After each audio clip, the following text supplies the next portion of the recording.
I just got laid off, and what should I do?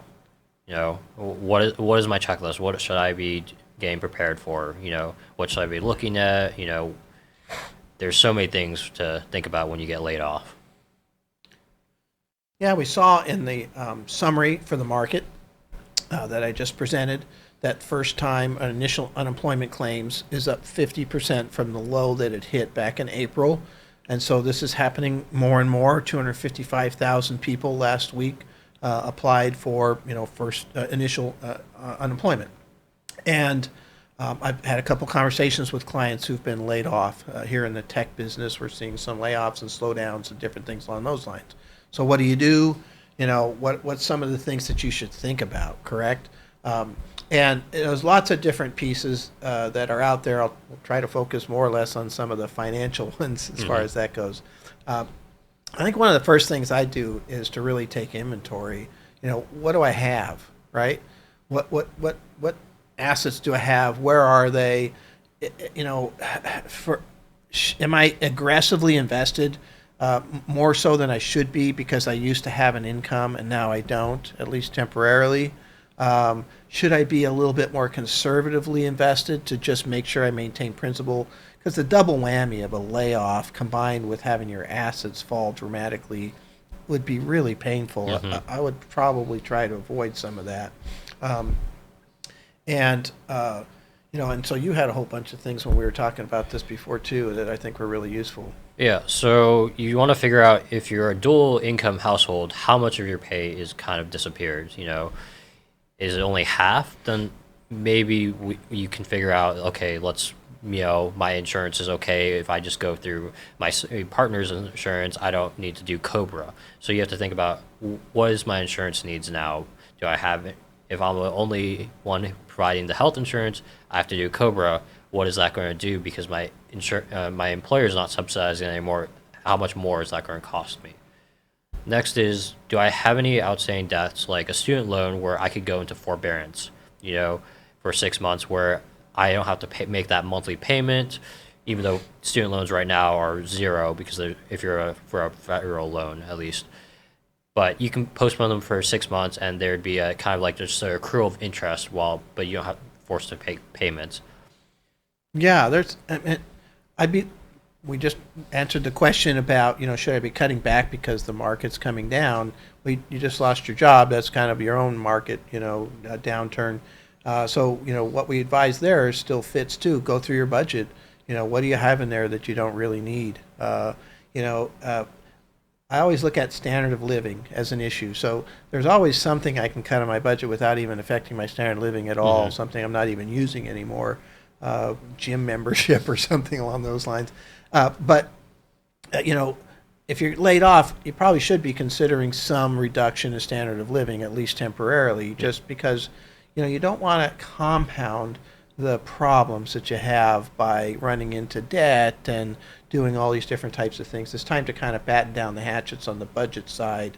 That's not something we really normally recommend. We try very desperately to maintain standard of living with our clients, but a layoff is one of those, scenarios where you got to consider it as far as that goes, because you want to burn less money, less of your cash, less of your stock bonds and other things that you've got out there. Sometimes it's not possible. Got to do what you got to do, but that that you'll lessen the impact by continuing to look at how you can continue to burn less cash, right? Yeah, your burn rate.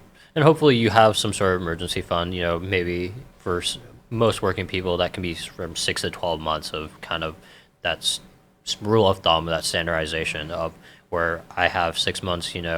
And usually a lot of times with layoffs, sometimes there's a severance package. Yeah. Another thing to consider is apply for unemployment. Do I qualify for unemployment? Can I get that at least benefit to subsidize some of my lost income? Yep. Yeah, and here in Silicon Valley, one of the questions we get is, people have these restricted stock units and different things, and they'll have an option to kind of buy those out.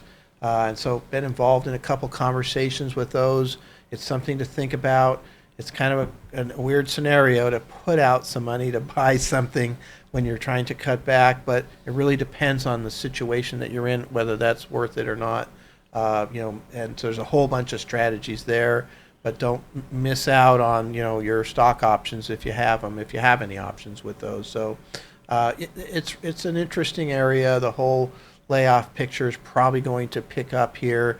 The Federal Reserve has this dual mandate of a healthy labor market and low inflation, right? Mm-hmm.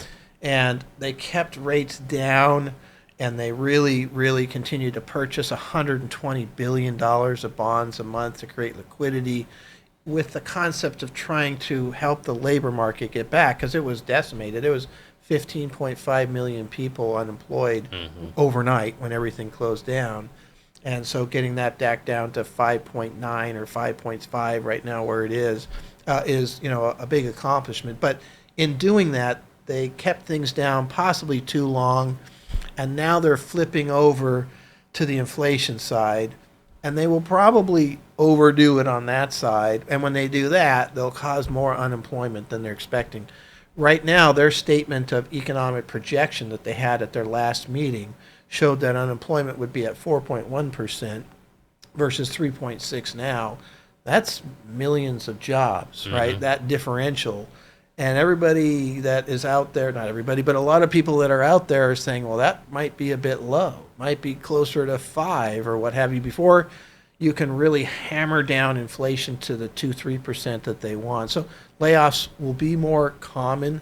And so, how to deal with those, I think, is important.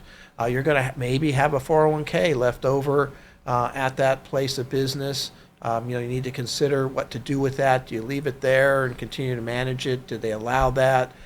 Do you roll it over into an IRA? How does that work?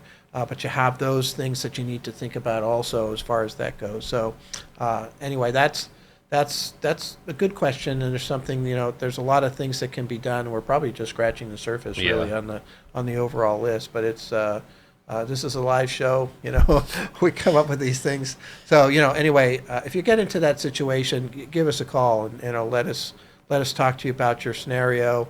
We can run a financial plan. If you're a client, we'll redo your plan and get it up to speed and figure out what would happen, different time periods without work. And the best way to do that, where to get the money, right? Because that's important. You got to be really careful where you get the money. That's just people do wild things with, they got something over here that they should be using, and then they're taking money from this other pool, which really damages them long term. So it is important to identify where to get the money from that you're going to need to live off of